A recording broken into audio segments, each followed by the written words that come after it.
Mesdames et messieurs, notre deuxième invité du matin s'appelle Patrick Makanga, communicateur de la FDCA. Patrick Makanga, bonjour. Bonjour, cher journaliste. Merci d'avoir accepté l'invitation de Télé 50, communicateur de la FDCA. C'est moi qui vous remercie. Ça va bien? Tout va très bien.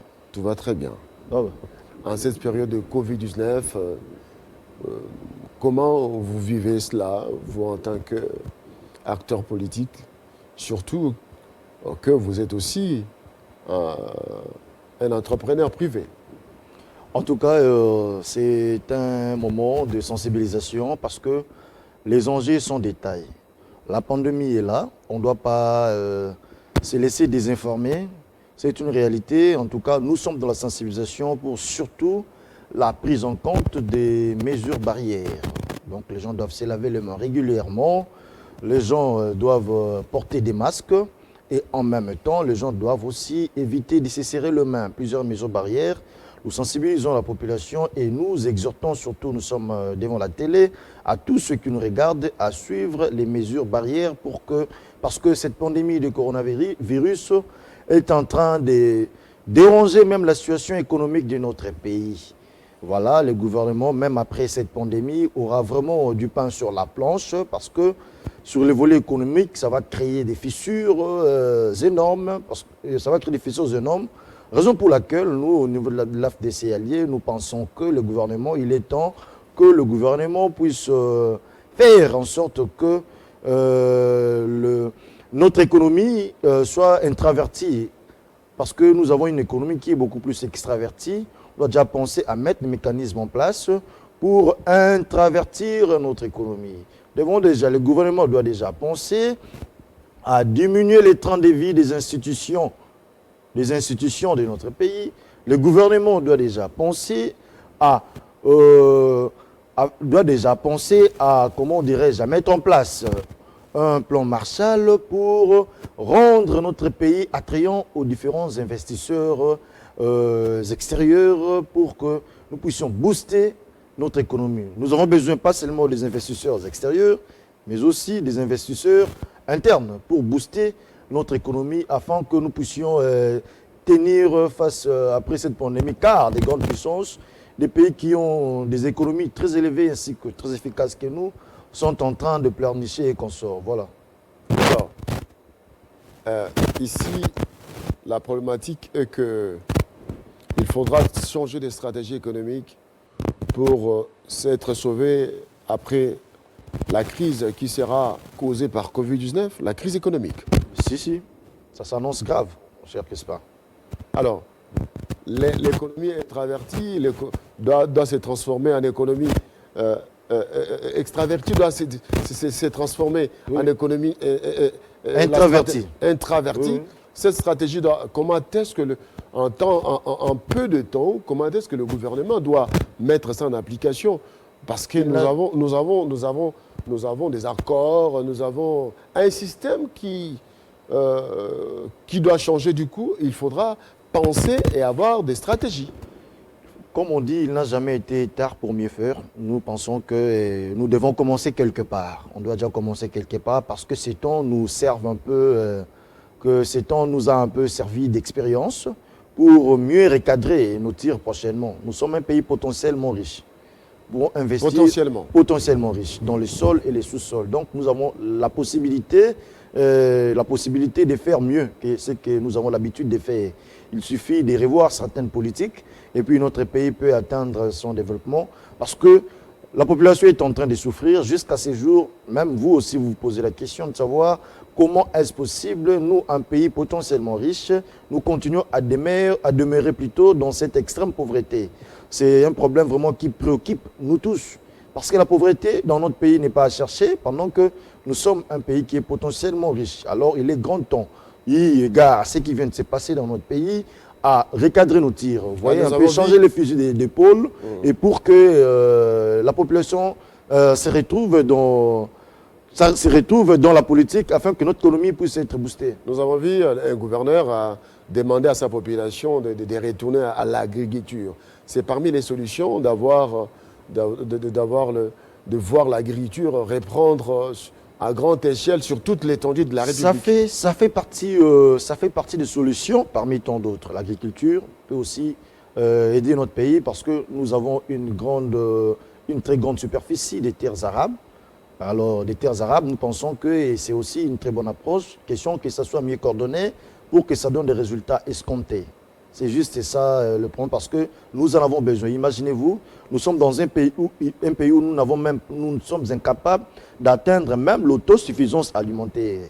Pendant qu'on a vu les projets de Bukagalonzo qui malheureusement ça a l'air d'un projet qui est bâclé, on a eu certains projets qui n'ont pas bien abouti ou peut-être nous dirons que ça n'a pas été très bien coordonné.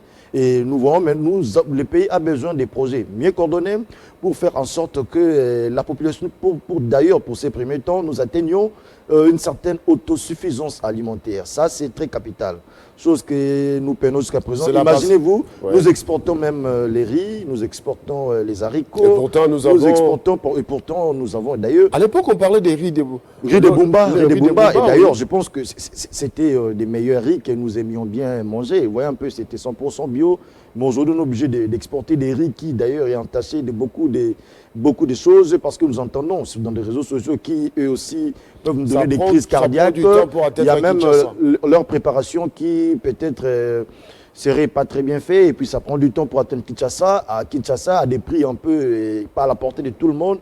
Pensons que notre pays a la possibilité de produire des riz, de produire les riz, de produire les haricots. Ce sont des histoires qui peuvent aussi permettre à ce que nous puissions intravertir notre économie parce que nous avons la possibilité, eu égard à tout ce que nous avons comme potentiel, même du côté sol, d'exporter les riz, les haricots que nous importons à tort. Alors pour cela, il faut donner les moyens à ceux qui sont dans ces domaines.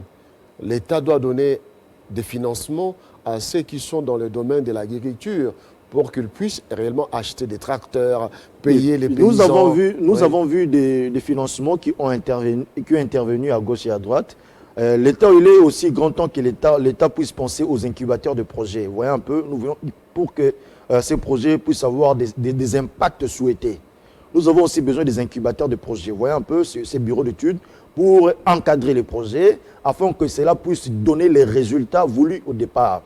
Comme je vous ai dit dans mon propos récemment, que nous avons vu le projet plutôt de Bukagalonzo, ça n'a pas vraiment donné les résultats escomptés parce que nous pensions que ce projet pourrait peut-être aider, ne serait-ce la ville de Kinshasa à atteindre une certaine autosuffisance alimentaire, mais chose qui n'est pas le cas. Et puis nous saluons toutes les initiatives privées allant dans ce sens-là, mais nous voulons vraiment à ce que cela puisse vraiment donner des résultats escomptés. Parce que sur d'autres choses, on voit l'État prendre l'initiative de financer les entrepreneurs privés parce que Covid-19 a causé des dégâts sur le plan financier. Donc l'aide financière du gouvernement est très très nécessaire en cette période, surtout pour les entrepreneurs dans le domaine agricole, pour que nous puissions atteindre ce que vous appelez l'autosuffisance alimentaire. Oui, le gouvernement, l'aide du gouvernement est vraiment quelque chose que tout le monde attend. Nous aussi, on ne peut qu'espérer sur ça. Mais quant aux différentes réalités que nous avons, nous peinons d'ailleurs pour réunir de quoi faire face à la pandémie. Je ne pense pas. Espérons bien que le gouvernement sera à mesure de mettre à disposition des différents entrepreneurs, surtout dans les domaines clés, qui attaquent directement les sociétés de la population. Le gouvernement sera à mesure de mettre un peu de moyens, financer certains projets, parce que la population a faim. Vous voyez un peu. La population congolaise a faim. La population congolaise a un problème de l'accès à l'électricité. La population congolaise a un problème d'accès à l'électricité, de l'éducation. Vous voyez un peu l'eau aussi, la régie des eaux. Ce sont des choses que le gouvernement doit mettre un peu de moyens pour financer cela.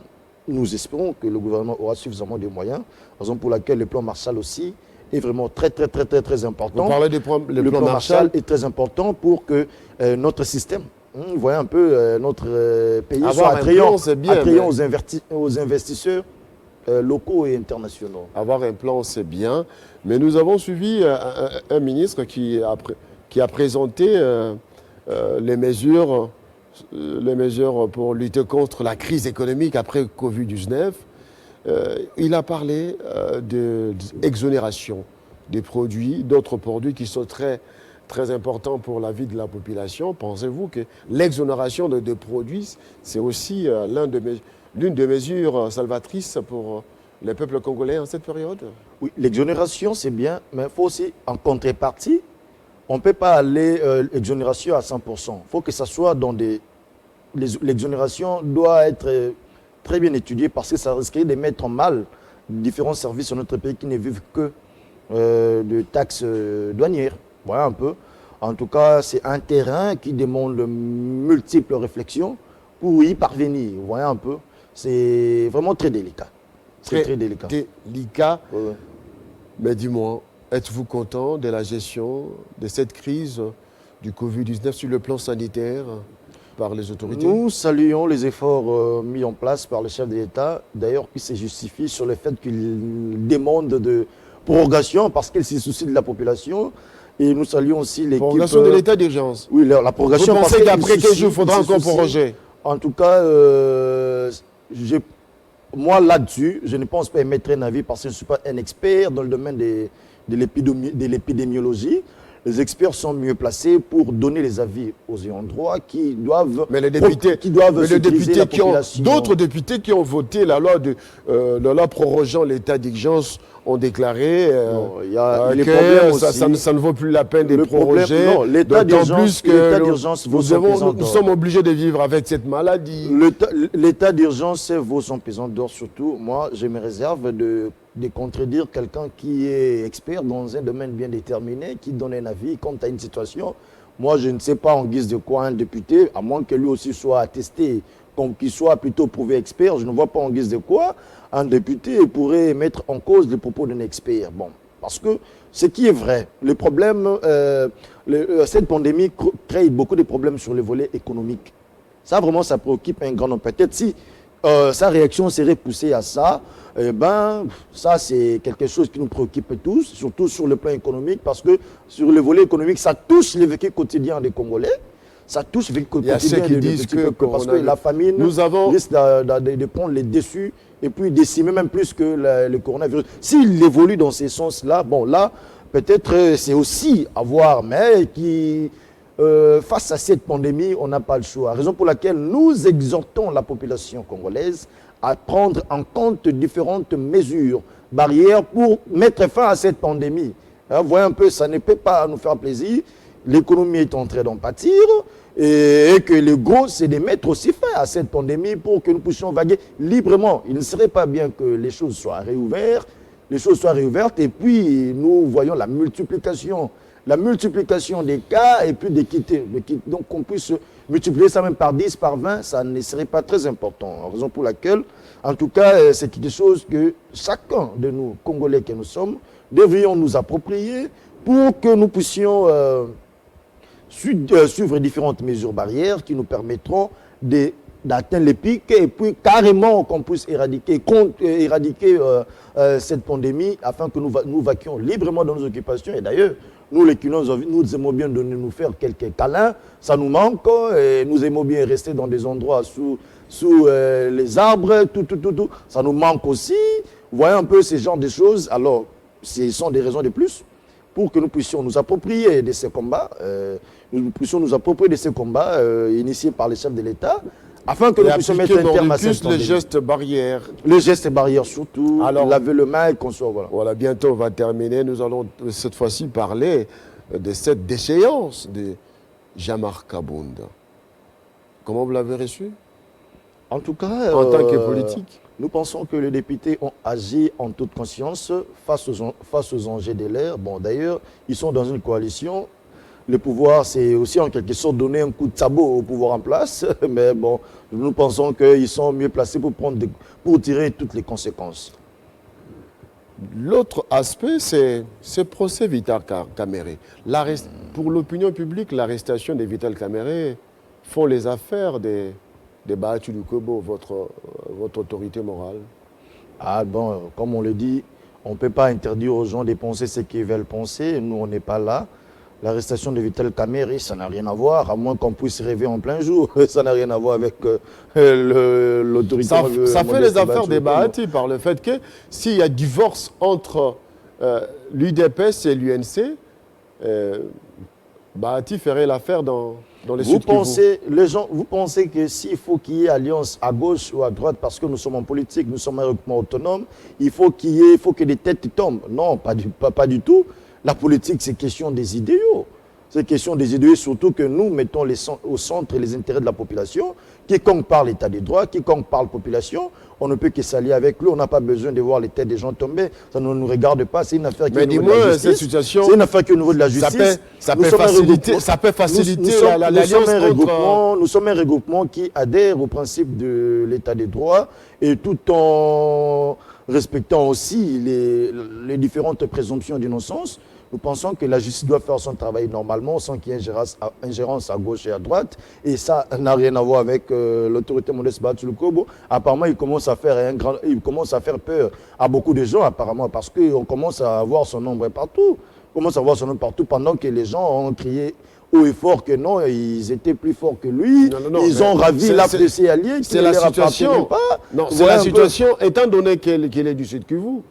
Apparemment, la situation lui est favorable. Si là, il y a divorce. Là, c'est un avis peut-être qui engagerait. Le Sud Kivu. C'est un avis qui engagerait leurs auteurs. L'honorable sénateur, professeur Modeste Bahatou Lukobo, a toujours été un routier de la politique congolaise. Il sait comment s'y prendre. Il n'a jamais été dans des sales coups. Il n'a jamais été dans des sales besognes pour avoir certains avantages. Il a toujours resté, lui, malgré, voire même face à la dissidence qui s'est créée au sein de l'AFDC allié. Il a toujours resté imperturbable. Vous ne nous avez jamais vu venir insulter les gens à la télé, consort. On est toujours resté constant tout en faisant confiance à notre justice, qui du reste déjà est en train de faire son travail. Et puis voilà, nous attendons voir la suite. Vous attendez voir la suite. Alors, qu'en est-il de l'action de la FDC dans la sensibilisation de la population contre le coronavirus? Est-ce qu'il y a des actions menées par votre parti sur terrain dans ce sens? Comme je vous ai dit, nous sommes déjà en train de sensibiliser les gens. Nous sommes en train de sensibiliser nos bases. Peut-être dans les jours à venir, vous nous verrez encore beaucoup plus dans comment accompagner. Vous voyez, nous sensibilisons d'abord et puis nous expliquons sur les gestes et barrières. Dans les prochains jours, vous nous verrez appuyer maintenant cette sensibilisation, appuyer la population parce que ce n'est pas tout le monde qui sait avoir de masques, ce n'est pas tout le monde qui sait avoir des gels hydroalcoolisés. Mais on vous sent un peu absent sur terrain par rapport à la sensibilisation. Non, il y a ceci. La FDC, c'est quand même avec le drapeau rouge très visible lorsqu'on mène une action. Non, nous avons toujours été sur terrain parce que peut-être vous ne les constatez pas. Nous, comme je l'ai dit d'ailleurs au début de mon propos, ici sur plateau, nous sensibilisons efficacement et fortement nos bases. Nous sommes aux aguets quant à ce. Malgré la situation politique, nous sommes en train de sensibiliser nos bases. Nous n'avons pas besoin de faire trop de bruit. Nous n'allons pas faire une campagne électorale quant à ce. Nous ne voulons pas nous faire remarquer parce que nous sommes dans le cœur de la population congolaise. Nous n'allons pas forcer la main et nous sommes là toujours à côté d'eux. Nous sommes chaque jour, on se réveille avec eux. Chaque jour, on est à côté d'eux. Chaque jour, nous les rappelons ce qu'ils sont censés faire pour leur bien-être. Voilà, nous n'allons pas forcer la main. Voilà. Patrick Makanga, AFDC. Alors, AFDC A. Oui, l'AFDC A. Alors, il y a cette information demandant la levée des immunités des Bahati. C'est pourquoi? Oui. Nous l'avons aussi suivi avec étonnement, mais nous, de l'AFDC allié, qualifions cette démarche de Patrick Djanga. M. Patrick Djanga, en tout cas, c'est une démarche que nous voyons c'est une distraction. Distraction. Oui, c'est une distraction. Ce sont des intimidations inutiles. Et puis, moi, je vous dirais que c'est dû à la légalité et la légitimité que nous avons dans notre regroupement AFDC allié qu'eux n'ont pas. Permettez-moi de vous faire comprendre que cette façon d'agir est dictée sur le fait que lui, M. Patrick Djanga, il a été convoqué à la cour d'appel de la Gombe. Et en plus de cela, ils ont reçu des notifications en requête de la déchéance des mandats des élus, alors ces deux actions de cours et tribunaux créent en quelque sorte une malaise. Ça crée de la nervosité au compte de la dissidence. Et d'ailleurs, ils vont même... C'est des bonnes guerres, hein, c'est des bonnes guerres. Oui, ils vont même plus loin jusqu'à demander à l'ancien sénateur à vie, plutôt au sénateur à vie Joseph Kabila Kabange d'intervenir quant à ce. Mais permettez-moi de vous dire que ça c'est une stratégie que nous qualifions d'une malice. Ça, c'est une malice. Leur approche, c'est quoi? C'est d'obtenir les bons offices du sénateur à vie Joseph Kabila sur un dossier qui les oppose à un camp qui est légal, à un camp qui est légal. Et en plus de cela, l'objectif étant de leur faciliter une couverture de leur forfaiture devant des cours et tribunaux qui, sous les règnes de son excellent Félix Tshisekedi, sont en quête de leur indépendance. Monsieur Crispin, permettez-moi de vous dire une chose.